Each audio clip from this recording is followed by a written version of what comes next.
आज पूरा राष्ट्र उनको नमन कर रहा है जिनकी वजह से हम आज आज़ादी की सांस ले पा रहे हैं।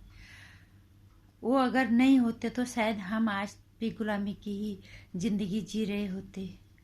जय हिंद, जय भारत, वंदे मातरम। आज है जयंती आज़ाद हिंद फौज के संस्थापक महान क्रांतिकारी नेताजी सुभाष चंद्र बोस की। उनकी जयंती पे आज उन्हें कोटि कोटि वंदन और नमन। उनकी कृतज्ञ रहेगी भारत देश की हर पीढ़ी थी, है और हमेशा उनके आभारी रहेगी। उनकी कृतज्ञता हमेशा हर पीढ़ी रहेगी और युगों तक रहेगी, क्योंकि उनके क्रांतिकारी विचारों के बिगैर, उनके क्रांतिकारी शहादत के बिगैर हम ये आज़ादी संभव ही नहीं थी। और आज हमारी सरकार ने इस दिन को 23 जनवरी को पराक्रम दिवस के रूप में मनाने का फैसला किया है। और इसीलिए आज पराक्रम दिवस की सभी देशवासियों की को हार्दिक शुभकामनाएं। और आज के इस अवसर पे हम नमन करेंगे उस माता पिता को भी जिन्होंने जन्म दिया है ऐसे सबूत को, जिसकी वजह से हम आज़ादी की सांस ले पा रहे हैं। आज बहुत सारे लोगों ने ट्विटर पे, हर सोशल नेटवर्किंग साइट पे, यूट्यूब पे अपनी अपनी तरह से उन्हें नमन किया है, वंदन किया है, उन्हें याद किया है। पर बहुत सारे पोस्ट पढ़े मुझे, जो सबसे अच्छा लगा, जो आज के युग के परिचय में आज के युवाओं के लिए एकदम सटीक बैठता है, वो है डॉक्टर कुमार विश्वास जी का ट्वीट मैंने पढ़ा था। उन्होंने लिखा है, बहुत मुश्किल है कोई यूं वतन की जान हो जाए, बहुत मुश्किल है कोई यूं वतन की जान हो जाए, तुम्हें फैला दिया जाए तो हिंदुस्तान हो जाए, तुम्हें फैला दिया जाए तो हिंदुस्तान हो जाए। बहुत बड़ी बात उन्होंने की है, बहुत गहरी बात, और बहुत कुछ, बहुत सारे इसके अंदर छुपा हुआ है। आज की युवा पीढ़ी के लिए बहुत कुछ इस लाइन के अंदर छुपा हुआ है, अगर वो इन्हें अनुसरण करना चाहेंगे। आज तक इतिहास में हमने वही देखा जो हमें दिखाया गया, हमने वही सीखा जो हमें सिखाया गया है। और हमने अपने दिमाग से, अपने नज़रिए को तो साइड में रख दिया, सिर्फ हमें मानव ढांचा दे दिया भगवान ने, हम दुनिया में आगे। हमने अपने नज़रिए से, अपनी सोच से कुछ करने की सोची ही नहीं। हमने सिर्फ जो हमें दिखाया गया, जो पढ़ाया गया, हमने उस पर फोकस किया। इन्होंने इस देश को आज़ाद दिलाने में सैकड़ों हजारों लोगों की जानें गई होंगी। और महात्मा गांधी बाबूजी, हम उनका सम्मान करते हैं, ऐसी बात नहीं है, हम उनका सम्मान करते हैं, लेकिन हम सिर्फ अब ये सवाल पूछना चाहेंगे, क्या हम एक लाठी के बलबूते, क्या हम देश को आज़ादी दिला पाते? उन्होंने बोला है कि मेरा लक्ष्य सिर्फ एक ही है, भारत माँ को आज़ादी दिलाना। नैतिक मूल्यों के प्रभाव में मुझे नहीं बहना। क्या हम नैतिक मूल्य हर जगह नहीं स्थापित किए जा सकते? नैतिक मूल्यों के अलग अलग जगह अलग अलग मायने होते हैं। जिस तरह से हमारा देश गुलामी में जकड़ा हुआ था उस समय, क्या नैतिक मूल्यों के आधार पे हमारे देश को आज़ादी मिल जाती? कोई हमारे एक गाल पे थप्पड़ मारा, हम दूसरे गाल भी दे दें, ऐसे क्या हमें आज़ादी मिलती? लोग क्या बोलते हैं, लेकिन अभी भी पहले हम बाबूजी का अपमान बिल्कुल नहीं कर रहे हैं। उनके भी मन में रहा होगा कि अंग्रेजों को भगाना है, पर उनका जो तरीका था उस तरीके से हम आज तक आज़ाद नहीं हो पाते। ये बिल्कुल 200% सच है, और इसमें कोई शंका नहीं है। क्योंकि इस तरह से कोई भी सिर्फ तुम्हें बेवकूफ़ बना सकता है, तुम्हारे सीधेपन का सिर्फ फायदा उठा सकता है, वो कभी तुम्हें आज़ादी नहीं दिला सकते।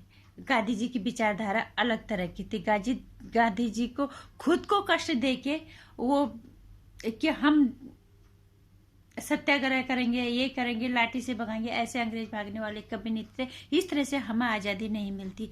आज़ादी सिर्फ और सिर्फ हमें क्रांतिकारी विचारों की वजह से ही मिली। और बुराई को हमेशा क्रांतिकारी विचार ही बदल सकते हैं। बुराई तभी खत्म होती है जब विचारों में क्रांति आई। हम एक हद तक उसे मौका दे सकते हैं कि चलो अच्छाई के बलबूते हम अच्छा बने तो शायद ये कुछ सुधर जाए, लेकिन नहीं। कुछ चीज़ें ऐसी होती हैं उनके लिए आक्रामक होना ही पड़ता है।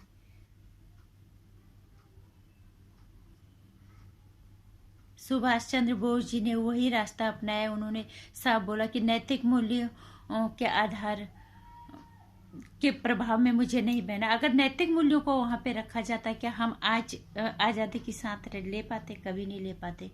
तो मैं सिर्फ एक ही बात कहना चाहूँगी हमारे देश के युवाओं को कि तुम्हें जिस तरह से उन्होंने कहा कि अगर तुम्हें फैला दिया जाए तो पूरा हिंदुस्तान हो जाए, उनको फैलाने की ही जरूरत है। आज उनके मूल्यों को, उनके आदर्शों पे चलने की जरूरत है। आज की पीढ़ी को बिना जुनून के, बिना समर्पण के, बिना क्रांतिकारी विचारों के नई क्रांति आती नहीं। और क्रांति लाने के लिए युवा हमेशा ही मददगार रहा है। युवा हमेशा क्रांति और बदलाव क्रांति से ही आता है।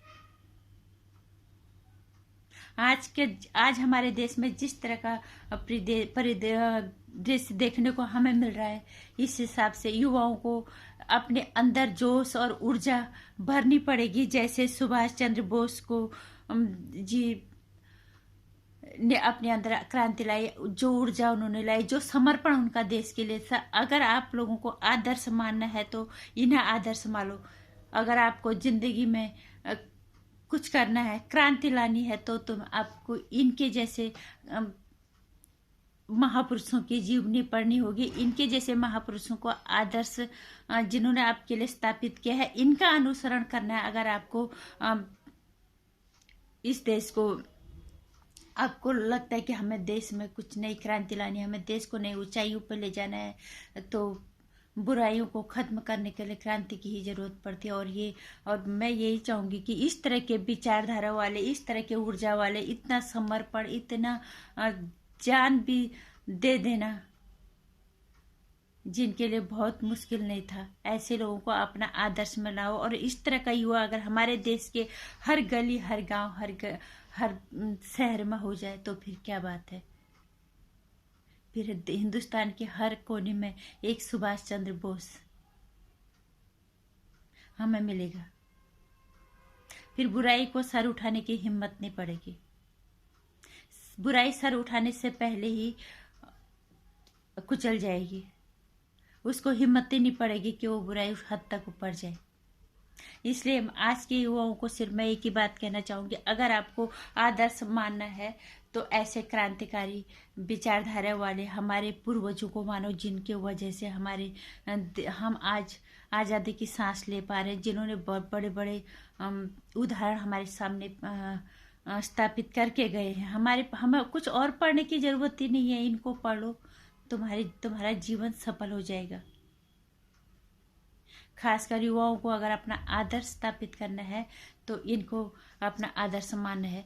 और फिर देखना हिंदुस्तान फिर से एक नई ऊर्जा के साथ, एक नई क्रांति के साथ एक नया भारत होगा।